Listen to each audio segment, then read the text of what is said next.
Hi, my name is Kelsey Zundel. I talked with you guys a little bit earlier in the semester about PTSD. So just to kind of recap a little what PTSD is, it is post-traumatic stress disorder, which is developed after a traumatic event. This is something that can happen to anybody. It doesn't matter who you are, your socioeconomic status, anything like that. It truly can happen to any person that has been in a trauma.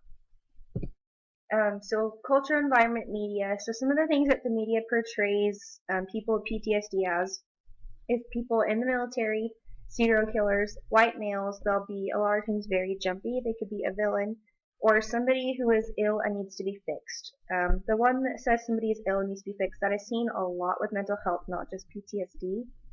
Some of the things that we need to be aware of is a lot of this is inaccurate. The parts that are accurate is that they definitely could be veterans, so they could be military, and they could possibly be very jumpy, and they could potentially be white males, but that's not guaranteed. It really could be anybody. Some things that we have to kind of keep a watch out for them is that they're not necessarily in greater risk for danger, but if people are watching a lot of these movies and they portray them as serial killers in them, people might actually start to think that and could potentially harm these individuals if they decide that they have PTSD or they find out that they do. So you just kind of have to keep an eye out on that. Culture, environment, family support. So like I said before, every trauma is different, which means no person's going to react the same. Woodward, there's a ton of people that helped with that paper and all of the research and everything with that.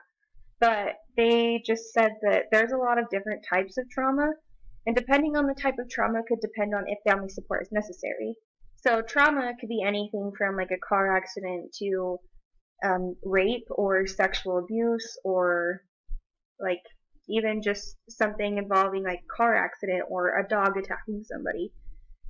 So with this, we just kind of have to be careful because family support could be negative in the instance of if a person was being raped multiple times by a family member, family support in this instance would be negative.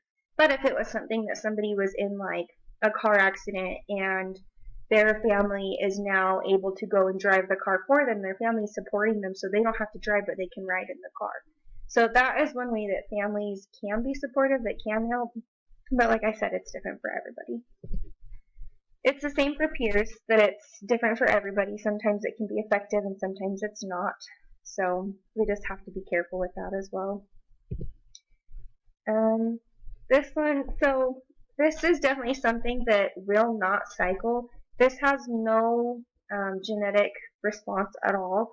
This is all dependent on a trauma. So this isn't even that every single person that goes through this trauma is going to have trauma. This is dependent on each individual person.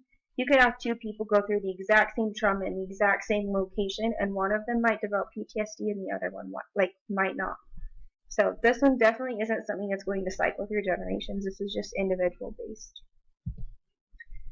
Structural environment and legal political system. This is something that could be really bad for a person with PTSD, mainly just because if a person has PTSD and they have to continue going through, like let's say if they were raped and it went to trial, they would have to continue living that rape over and over and over again to be able to get a legal stance on it, which is so awful for the person because it could re-trigger their PTSD every time they have to talk about it. And it could be even something that has to do with like a car accident or something like that as well, that they end up getting into legal trouble over. So it's not even always rape or domestic violence that causes that trauma response. But if there's something that it doesn't have any legal actions, it's generally not going to bother the person. Potential barriers. So things that first popped into my mind with this was fireworks. Something that we do a lot in our culture here in Utah specifically is we celebrate the 4th of July and we use fireworks for that, or we use fireworks for anything that we're really excited about. So I know with some people they'll do them for like baby reveals, or we'll do it for like New Year's Eve or something's Christmas Eve.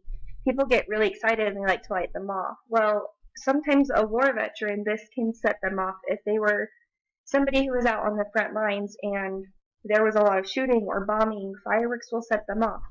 I have actually talked with individuals who don't go see fireworks. They avoid them at all costs and they will try to be as far away as they can because it does trigger their PTSD. And it's so awful and it's so sad. One of the next things that I also wrote on here is religion.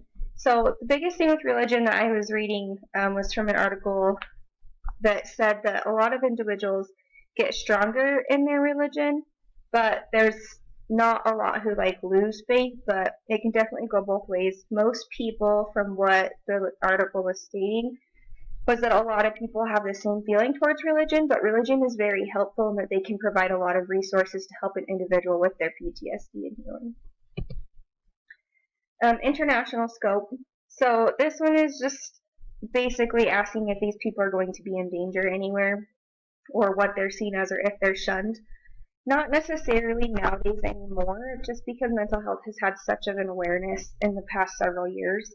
But back around the time of World War I, they were seen a lot of cowards, and they were avoided, and they were made fun of and teased, especially war veterans, because if there was somebody who developed PTSD that was on the front lines, and now all of a sudden they couldn't touch a gun because of it bringing back their PTSD, they were then referred to as cowards. And they had a really difficult time with it. But like I said, things are a lot better now. Socioeconomic status. So this is something I kind of brought up in my last slideshow as well, but there is no set status of people that are affected. It can be any person. So with that being said, if you're going to have a lower socioeconomic status, you're definitely going to have less healthcare and less support, which can lead to PTSD becoming worse.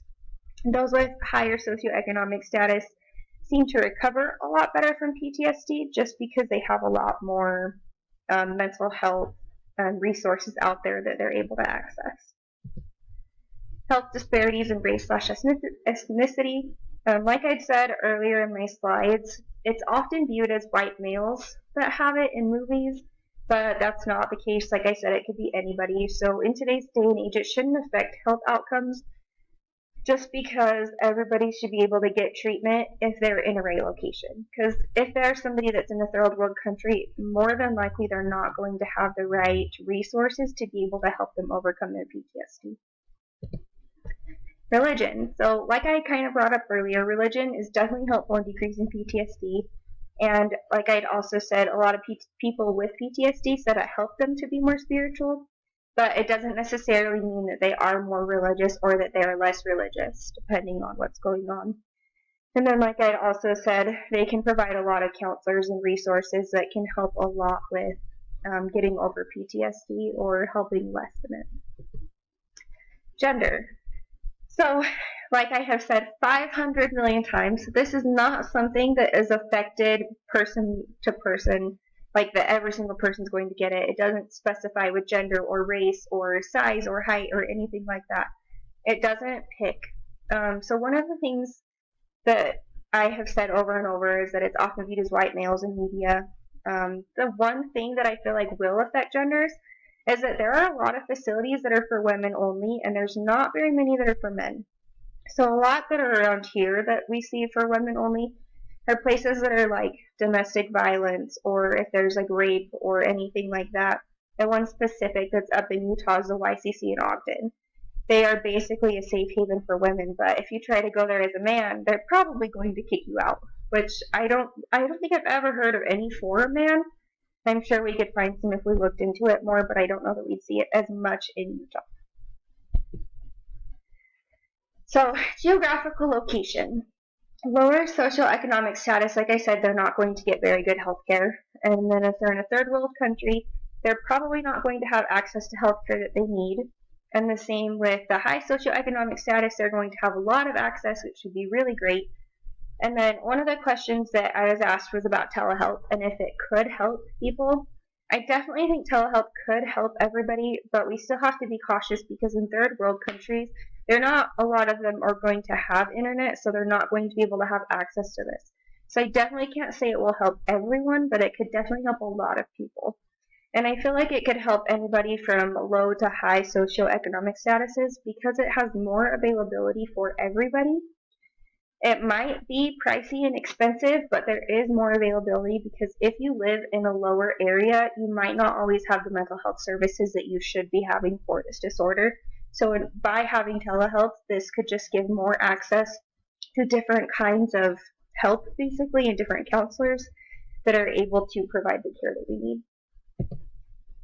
The bias.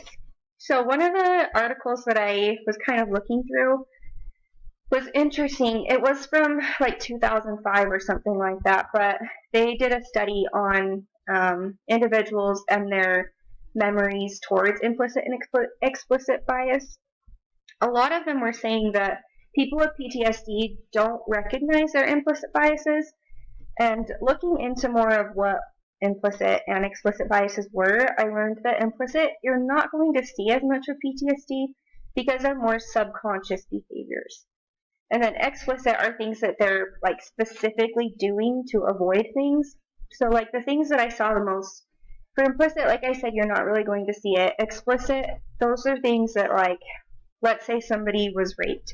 They are going to avoid sexually inappropriate pictures, people that they associate with that rape, the place where it was happening, and things that may have been involved. And if there were certain sounds that were being made, then they're going to definitely avoid all of those things. So those are explicit. And then health, excuse me, health disparities. This is something that is just saying like their poverty level is going to decrease or help their PTSD recovery.